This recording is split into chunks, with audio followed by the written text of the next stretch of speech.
আপনি ঝাড়ুদারের জন্য ওয়েট করতেছেন, ঝাড়ুদারের জন্য ওয়েট করলে হবে? দোকানদার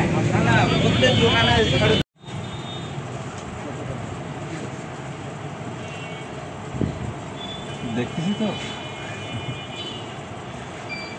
বাইরে আসো।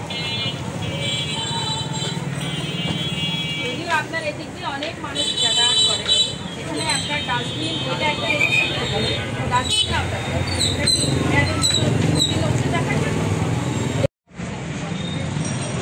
যে গেট রয়েছে সেই উপজেলা গেটের পাশেই কিন্তু ঔষধের দোকানে, সেখানে কিন্তু উপজেলা নির্বাহী অফিসার সেটি পরিচালনা করছে।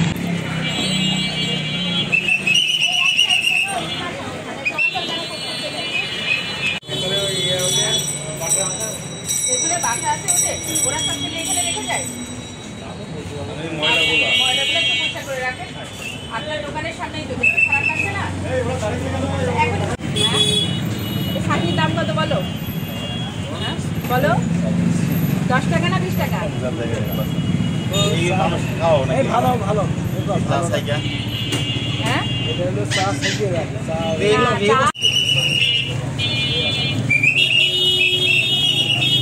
একদম খালি রাখবো।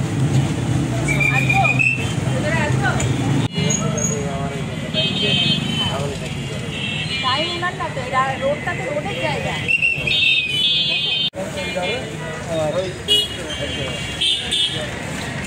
স্থায়ীভাবে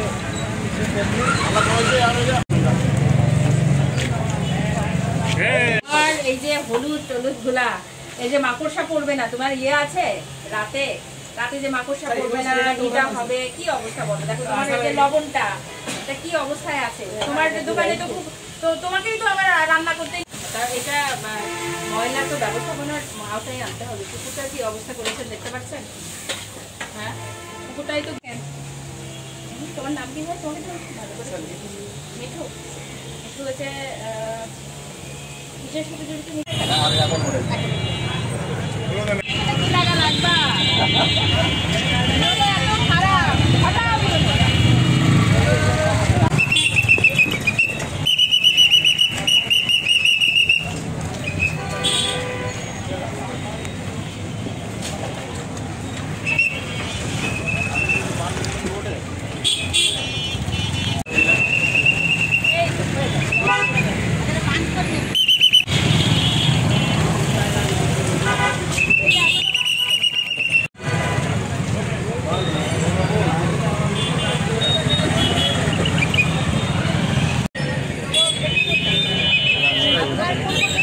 উপজেলা পরিষদের অভ্যন্তরে প্রবেশের যে রাস্তাটি এবং উপজেলা স্বাস্থ্য পরিবার পরিকল্পনা কেন্দ্রে প্রবেশের যে রাস্তাটি, এটি অত্যন্ত জনাকীর্ণ একটি রাস্তা এবং এখানে প্রচুর পরিমাণে রোগী আসা যাওয়া করে, সেবা প্রার্থী আসা যাওয়া করে।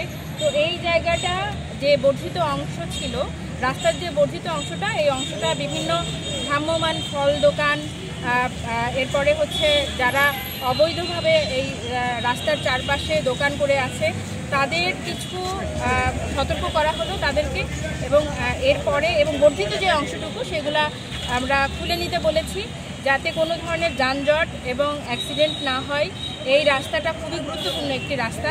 এই রাস্তা সকলেরই দাবি যে এই রাস্তা যাতে পরিষ্কার পরিচ্ছন্ন থাকে এবং এই রাস্তায় যাতে যানজট না হয়, এবং সেটা নিশ্চিতের লক্ষ্যে আমার এখানে 2 জন গ্রাম পুলিশ আছে, পুলিশের একটি টহল পার্টি আছে, এবং আমরা পৌরসভা থেকে অস্থায়ী ভিত্তিতে এই পুলিশ যাতে কন্ট্রোল করতে পারে এবং সামনের যে রোডটা আছে, হাইওয়ে রোডটা আছে, এই রোডে যাতে কোনো ধরনের মানে কাঠ বালু অবৈধভাবে না রেখে ঝুঁকি, মানে যানবাহন চলাচলে যাতে কোনো ঝুঁকি তৈরি না করে এবং যাতে কোনো ধরনের অ্যাক্সিডেন্ট দুর্ঘটনা ঘটার কোনো সম্ভাবনা তৈরি না হয়, এই বিষয়ে আমরা পদক্ষেপ নিব। সামনের যে রাস্তাটুকু আছে কেউ অবৈধভাবে আপনার বালু, খোয়া, ইট এগুলো রাখতে পারবে না।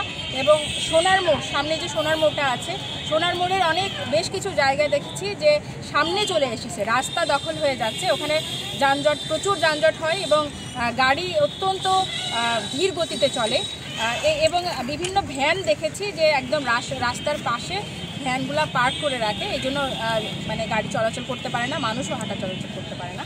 এজন্য আজকে আমরা উপজেলা প্রশাসনের পক্ষ থেকে সকলকে সতর্ক করলাম এবং এরপরে যদি করে তাহলে এদেরকে আইনগত ব্যবস্থা নেওয়া হবে।